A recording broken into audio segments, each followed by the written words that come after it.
this way. This is one. Bump. Right. Go. One more. Same thing. Sanseru, right? And you guys all know that the higher dogs. This is a scoop here, and we, oh, sorry, you're gonna do reverse punch. Oh, let's just shift in reverse. Scoop punch.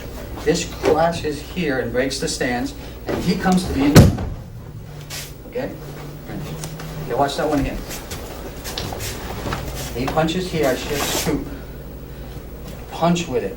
As I punch, I'm talking my hip to go right into this. Okay, this is, I didn't get a chance to talk too much to you about combining the one motion with the next. This is what speeds it up. It makes it look like it's really fast. Boom. Breaks down to the inside, and you can stomp, or you can finish this way. Okay? So this is what we do to neutralize that. One, we shift back front foot, and we hook block this way. This is one. Bump. Right. Go. One more. Same thing. As he shifts in, we close our feet to get weight to the front side so we can make the kick. All right, we're also going to make punch right off of that. This foot drives through as you pull, and then you finish.